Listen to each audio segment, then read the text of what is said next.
We're developing, through technology, an ability for consumers to measure their own carbon footprint. What does that mean? As you might have noticed from the previous videos on this channel, Pope Francis has been a leading advocate for Sunday being observed as a day of rest in order to combat climate change.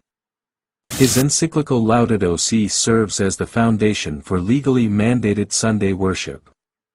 The link is in the description. You are free to watch them after this if you haven't done so. In the later part of the previous video on the fulfillment of Revelation 13 verse 17, we talked about how digital currency is being linked to climate change and their plans to track your everyday activities, especially in relation to carbon emissions. In this video, we are going to look at the details of how the digital currency is gaining popularity around the world, the link it has with climate change and Sunday laws, how they plan to carry out their strategy, how it is going to impact your freedom as they monitor your daily carbon emission, and what the consequences will be if you disobey their orders. I urge you to stick around this video so you can understand every detail, because the more time you spend watching it, the better you will understand it. Let's get into it, starting with the Arnold and Porter's website.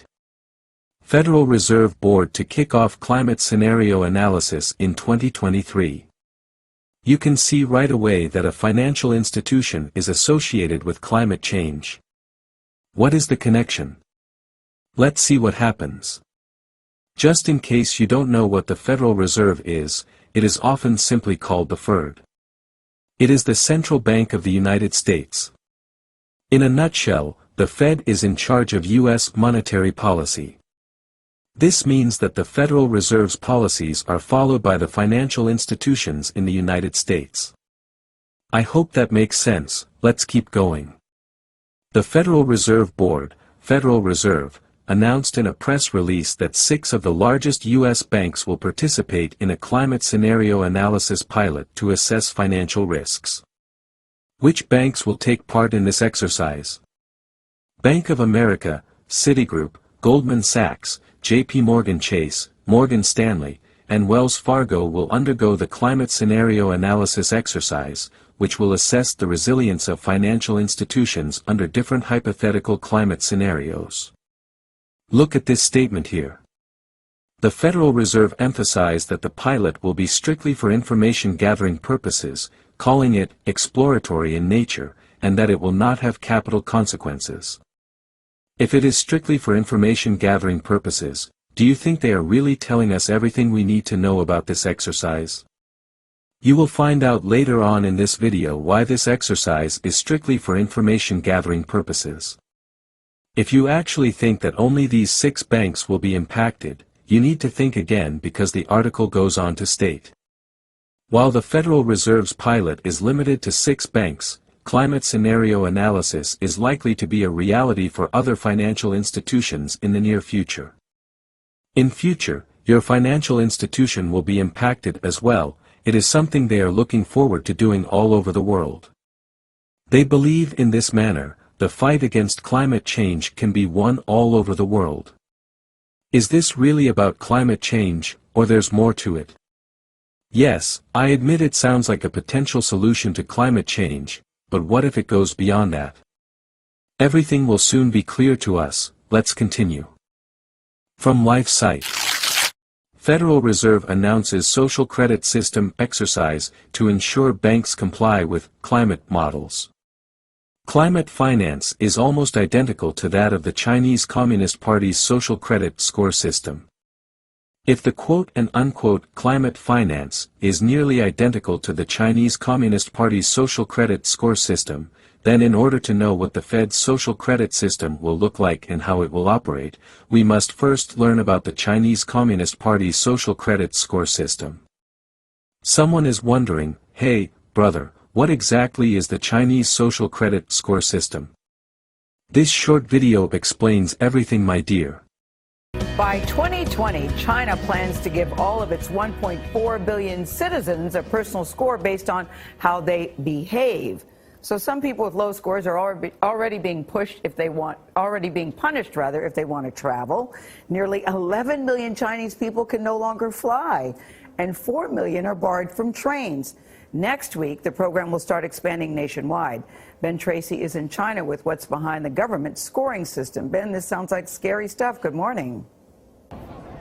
Good morning. The government here says it is trying to purify society by rewarding those who are trustworthy and punishing those who are not. So like the credit score that most Americans get for how they handle their finances, Chinese citizens are now getting social credit scores based on everything from whether they pay their taxes on time to how they cross the street. When Leo Hu recently tried to book a flight, he was told he was banned from flying because he's on the list of untrustworthy people. Leo is a journalist who was ordered by a court to apologize for a series of tweets he wrote and was then told his apology was insincere. I can't buy property. My child can't go to private school, he says. You feel you're being controlled by the list all the time. And the list is now getting longer, as every Chinese citizen is being assigned a social credit score, a fluctuating rating based on a range of behaviors. It's believed that community service and buying Chinese-made products can raise your score. Fraud, tax evasion, and smoking in non-smoking areas can drop it. If a score gets too low, a person can be banned from buying plane and train tickets, real estate, cars, and even high-speed internet.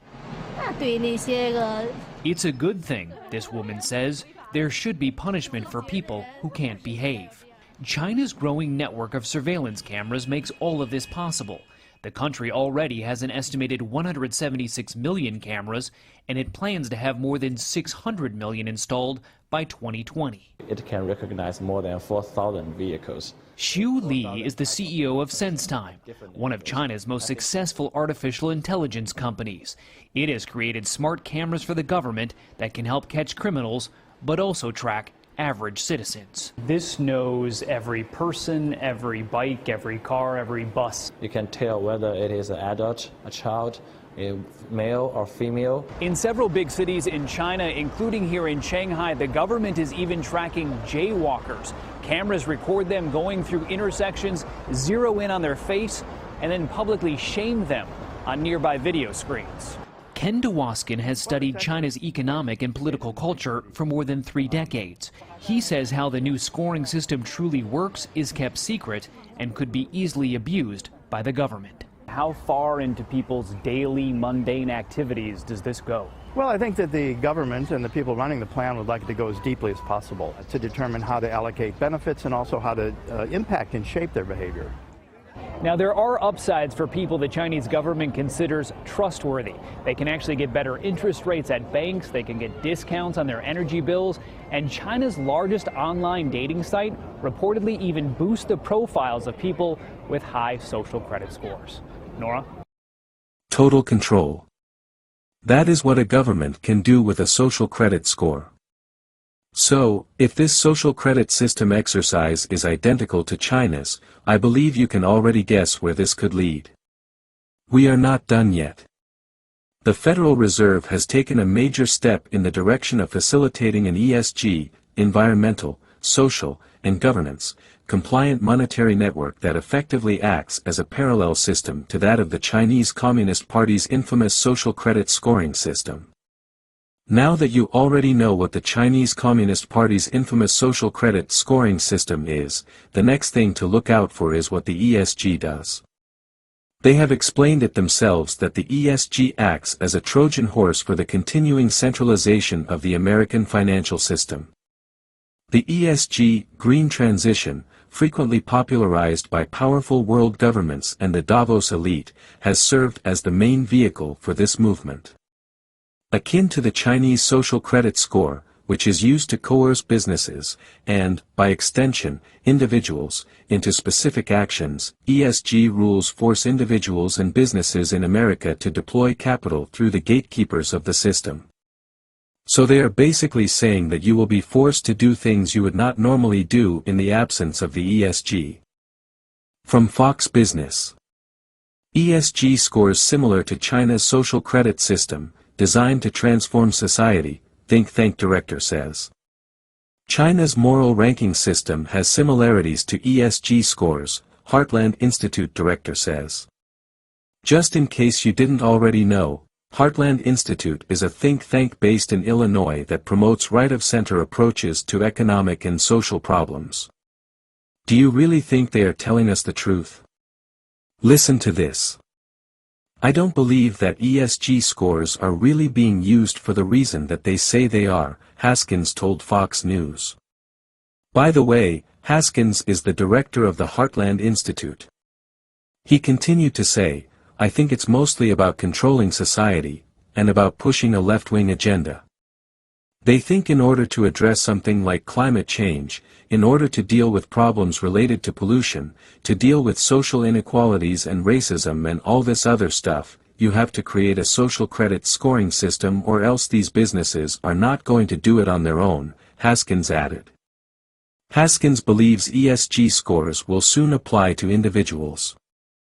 If you want to transform society through a social credit scoring system, you can do a lot of that through corporations and banks and financial institutions and Wall Street, but at some point, you probably are going to have to apply that to individuals as well, Haskins told Fox News. The average American has no power to force these companies to stop doing this, Haskins added. You're going to be impacted by it whether you like it or not, and the rules could change at any time. What happens to your freedom when a society is structured in such a way that you are forced to do things you would not normally do? The reason why it is strictly for information gathering purposes is to take control of you. The Hill. Biden is planning a new digital currency. Here's why you should be very worried. If the United States were to adopt a digital currency like the one discussed in Biden's executive order, it would be one of the most dramatic expansions of federal power ever made, one that could put individuals and businesses in grave danger of losing their social and economic freedoms. That is precisely what the leaders are looking forward to. They are laying the groundwork for a society in which individuals' daily activities can be tracked to ensure that you do not exceed certain limits, and if you do, you will be punished by the authorities.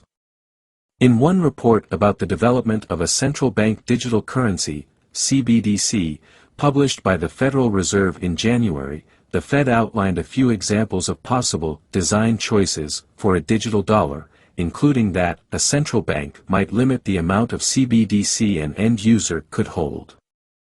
Look at this right here.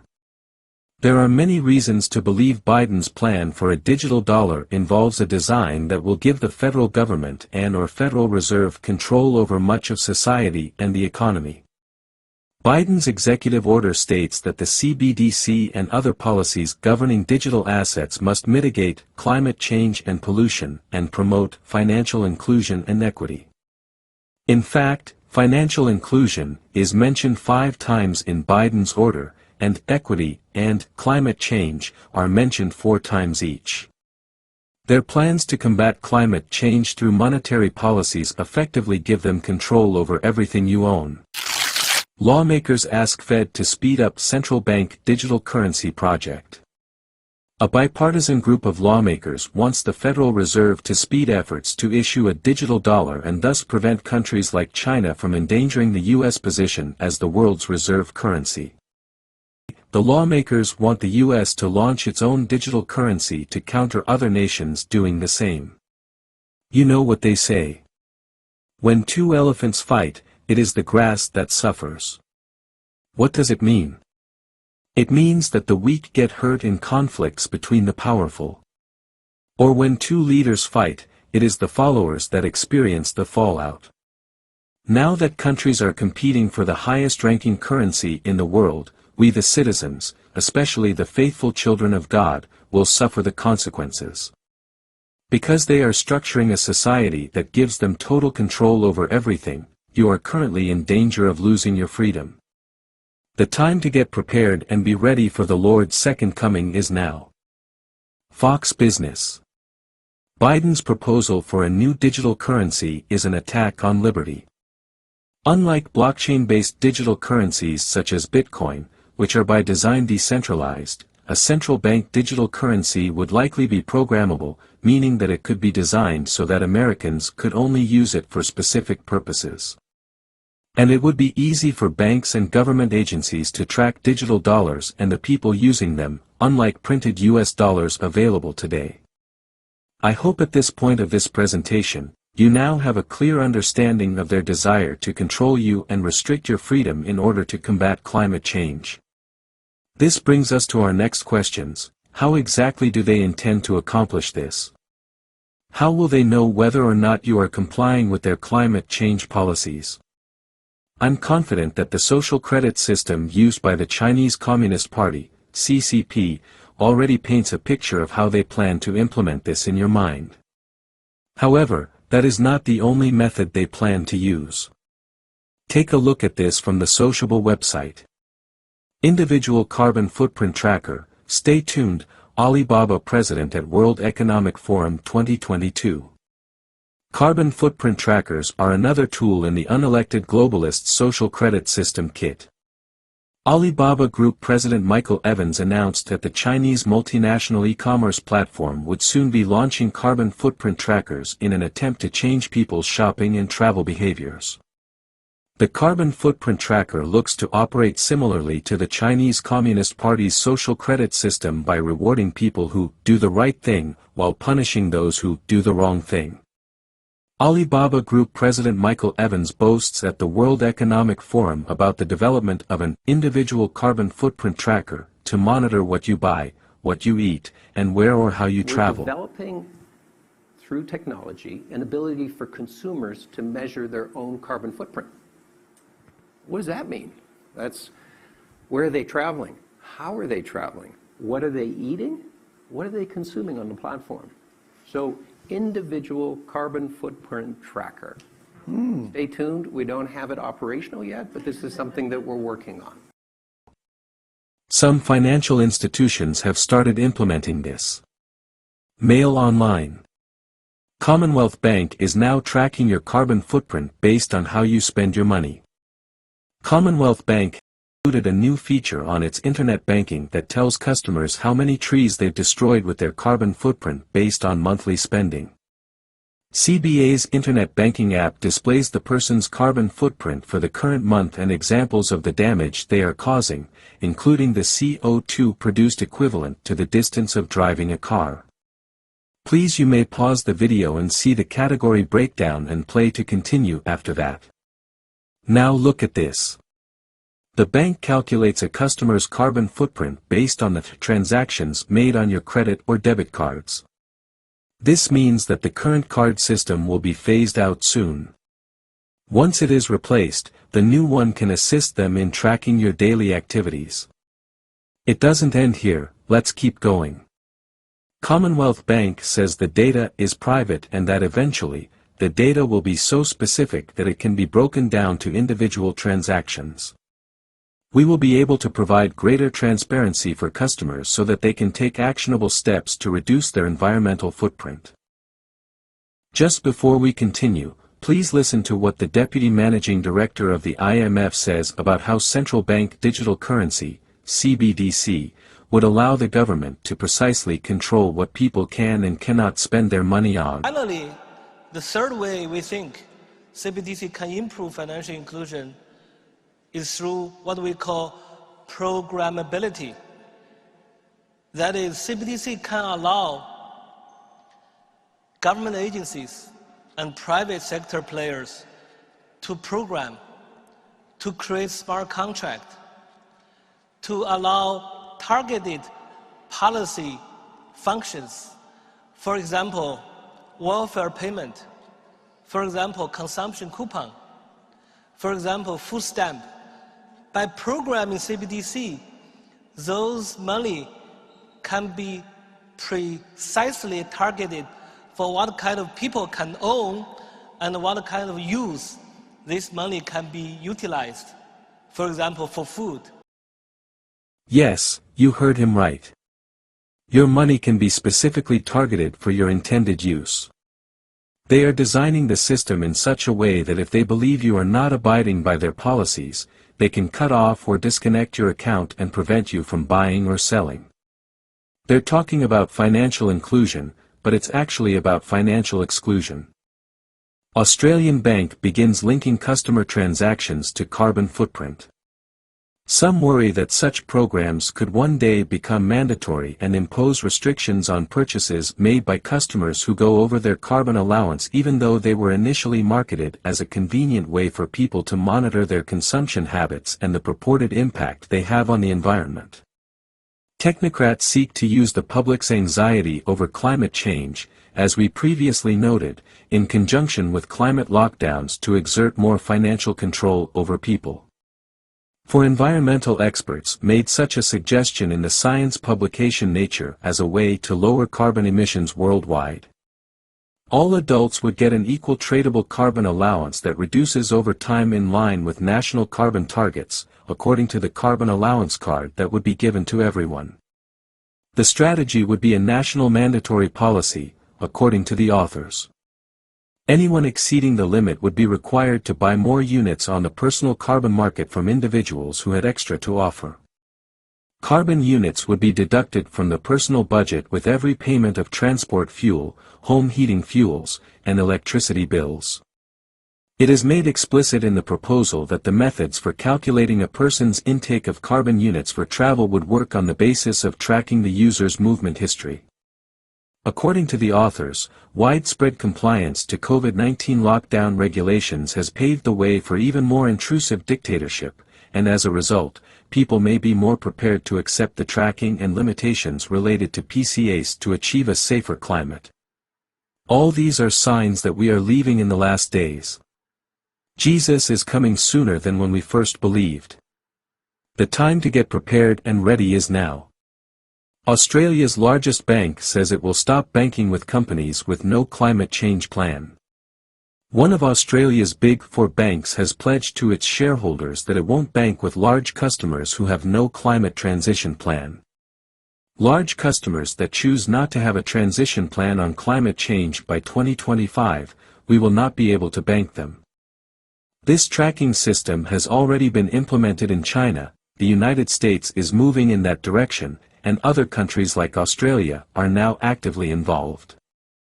All of these last-day events are indications of how close our Savior's return is. These warnings serve as a reminder to spend enough time with God in prayer and through His Word so that we can be ready to return home with Him when He finally appears in His glory.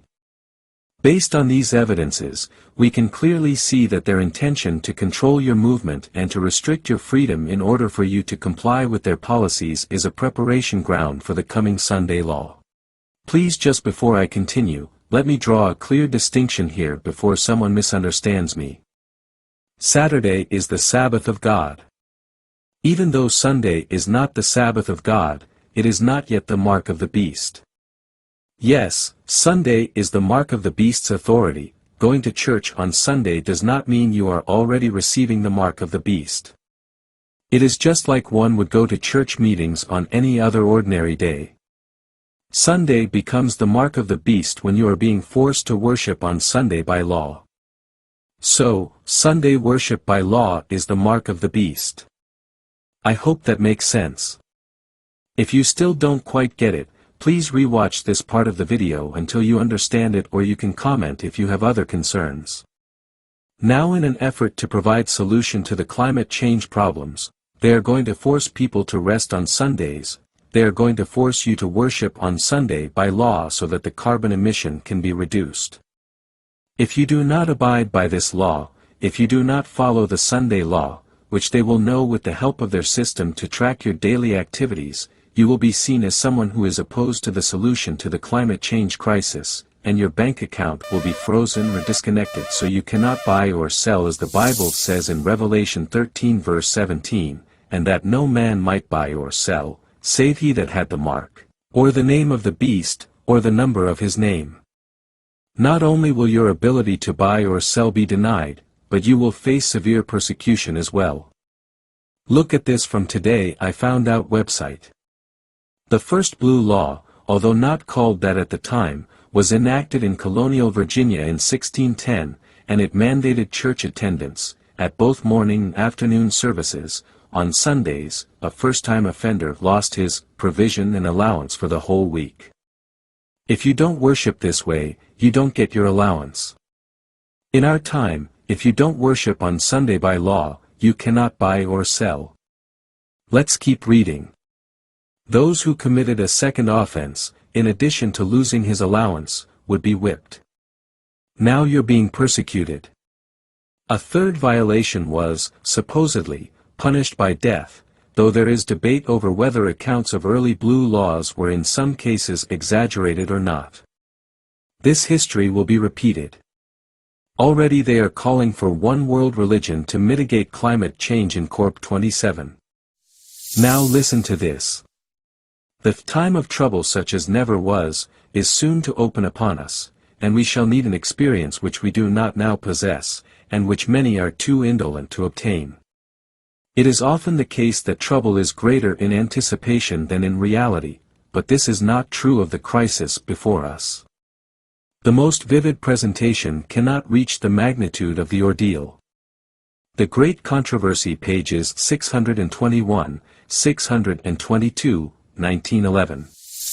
But more than that, God says in Matthew 5 verse 10, "Blessed are those who have been persecuted for the sake of righteousness, for theirs is the kingdom of heaven." God knew this, and He is encouraging us to depend solely on Him for survival. In the next video, we will look at what you can do to avoid the mark of the beast, how you can survive the great time of tribulation that awaits you as a faithful child of God. By the way, there are some things that I think you need to know about the coming Sunday law.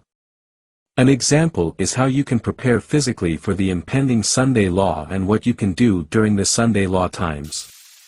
The link is in the description below. You may get a copy as another way to amplify your support for this channel. Watch this video next and see how you can avoid the National Sunday Law or the mark of the beast and still survive the tribulation.